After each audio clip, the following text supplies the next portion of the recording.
نے پوچھا یا رسول اللہ کون سا اسلام افضل ہے؟ تو نبی صلی اللہ علیہ وسلم نے فرمایا وہ جس کے ماننے والے مسلمانوں کی زبان اور ہاتھ سے سارے مسلمان سلامتی میں رہیں۔ صحیح بخاری حدیث نمبر 12۔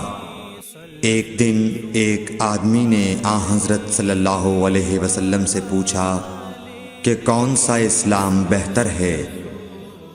فرمایا یہ کہ تم کھانا کھلاؤ اور جس کو پہچانو اس کو بھی اور جس کو نہ پہچانو اس کو بھی، الغرض سب کو سلام کرو۔ صحیح بخاری حدیث نمبر 13۔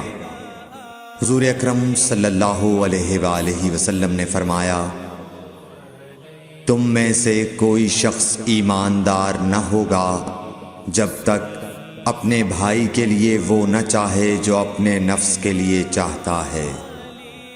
صحیح بخاری حدیث نمبر 14۔ رسول کریم صلی اللہ علیہ وسلم نے فرمایا قسم ہے اس ذات کی جس کے ہاتھ میں میری جان ہے، تم میں سے کوئی بھی ایماندار نہ ہوگا جب تک میں اس کے والد اور اولاد سے بھی زیادہ اس کا محبوب نہ بن جاؤں۔ صحیح بخاری حدیث نمبر 15۔ حضرت صلی اللہ علیہ وسلم نے فرمایا تم میں سے کوئی شخص ایماندار نہ ہوگا جب تک اس کے والد اور اس کی اولاد اور تمام لوگوں سے زیادہ اس کے دل میں میری محبت نہ ہو جائے۔ صحیح بخاری حدیث نمبر 16۔ نبی کریم صلی اللہ علیہ وآلہ وسلم نے فرمایا 3 خصلتیں ایسی ہیں کہ جس میں یہ پیدا ہو جائیں اس نے ایمان کی مٹھاس کو پا لیا۔ اول یہ کہ اللہ اور اس کا رسول اس کے نزدیک سب سے زیادہ محبوب بن جائیں، دوسرے یہ کہ وہ کسی انسان سے محض اللہ کی رضا کے لیے محبت رکھے، تیسرے یہ کہ وہ کفر میں واپس لوٹنے کو ایسا برا جانے جیسا کہ آگ میں ڈالے جانے کو برا جانتا ہے۔ صحیح بخاری حدیث نمبر 17۔ حضور اکرم صلی اللہ علیہ وآلہ وسلم نے فرمایا انصار سے محبت رکھنا ایمان کی نشانی ہے اور انصار سے کینہ رکھنا نفاق کی نشانی ہے۔ صحیح بخاری حدیث نمبر 18۔ رسول اللہ صلی اللہ علیہ وسلم نے اس وقت جب آپ کے گرد صحابہ کی ایک جماعت بیٹھی ہوئی تھی فرمایا کہ مجھ سے بیعت کرو اس بات پر کہ اللہ کے ساتھ کسی کو شریک نہ کرو گے، چوری نہ کرو گے، زنا نہ کرو گے، اپنی اولاد کو قتل نہ کرو گے اور ناعمدن کسی پر کوئی ناحق بہتان باندھو گے اور کسی بھی اچھی بات میں اللہ کی نافرمانی نہ کرو گے۔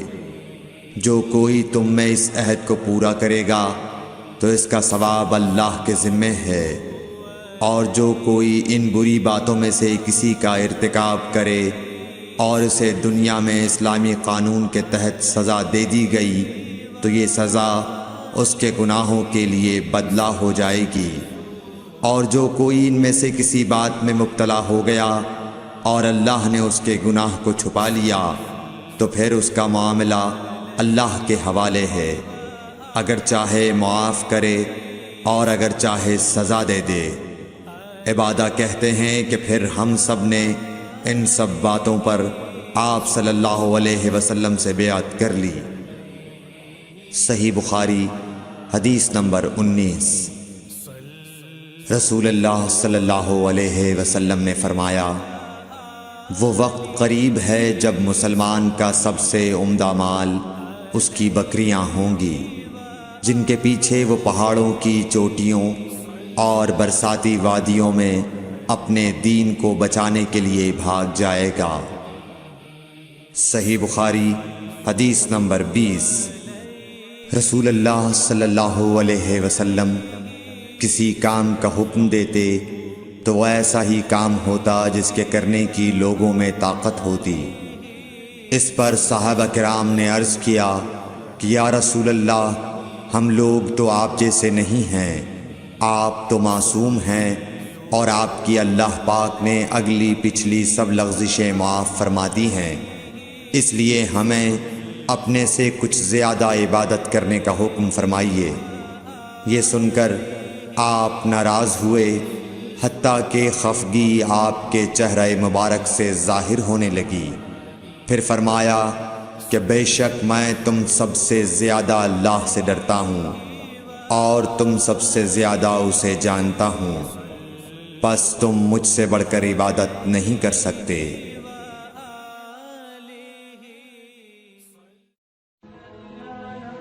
Thanks for watching. Don't forget to like, comment, share and subscribe to